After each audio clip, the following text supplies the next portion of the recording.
Entre el ruido mediático y titulares cuidadosamente colocados, el Barcelona ha logrado lo que realmente quería. La Liga ha certificado que la lesión de espalda de Ter Stegen es de larga duración, abriendo así la puerta para inscribir de inmediato a Joan García. La decisión llega quirúrgicamente cronometrada a solo días del arranque liguero y después de un episodio interno nada menor. Ter Stegen en un principio se negó a dar su consentimiento para enviar su informe médico. El portero consideraba que su recuperación no superaría los 3 meses, por lo que no se cumplían los requisitos para usar su plaza en otra inscripción. Esa negativa encendió las alarmas en la directiva, provocando la retirada temporal de su capitanía y un expediente disciplinario que curiosamente se diluyó en cuestión de horas cuando el guardameta dio finalmente su visto bueno. La autorización del alemán fue la llave maestra para activar un movimiento que el club tenía perfectamente medido en su calendario como casi todos los años.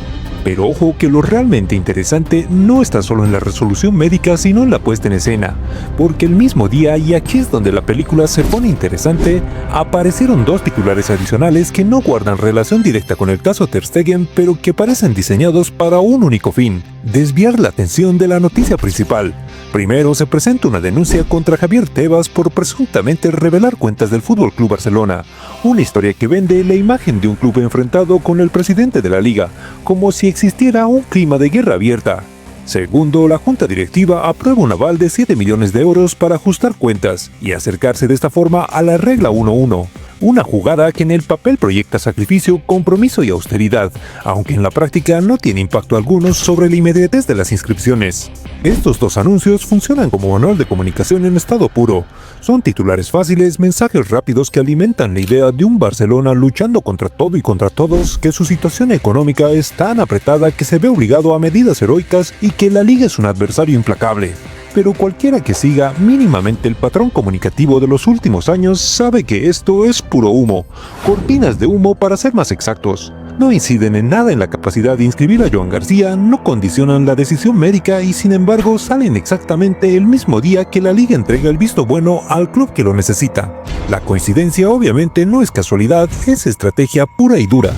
Y lo preocupante no es solo que se intente distraer al aficionado, sino que se le subestime, porque en el fondo este tipo de operaciones mediáticas confían en que el público morderá el anzuelo, que hablará más de la denuncia a Tebas o del aval de 7 millones que del hecho de que una vez más la resolución clave llegó en el instante preciso para el mismo beneficiado de siempre. Y ojo, esto no es una teoría conspirativa, es un patrón repetido, ya que cuando una decisión en los despachos favorece al Barcelona, aparece siempre el relato paralelo que suaviza el impacto y desplaza el foco. ¿Os suena el madridismo sociológico en pleno auge negreira? Sí, als centres de poder de la capital. Y aquí llegamos al hecho central y lo que nadie se atreve a decir. La Liga ha vuelto a darle al Barcelona la llave que necesitaba en el momento justo. La normativa podrán parar la resolución, pero la falta de coherencia en los criterios y la exactitud en el timing seguirán alimentando la sospecha del favoritismo. No se trata de negar que la lesión exista o que de la norma sea aplicable, sino de cuestionar si estas reglas se aplican siempre con la misma diligencia y velocidad cuando el beneficiado no es el Barcelona, o que siempre cada verano el aficionado tenga que tragarse novelas irrisorias de un club acostumbrado a recibir favoritismos por parte de entes supuestamente imparciales.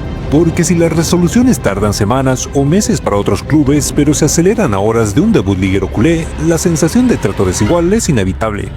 Mientras tanto, el aficionado queda en medio de este juego de espejos, obligado a elegir si cree en el relato de las cortinas de humo o se observa con claridad lo que ocurre realmente.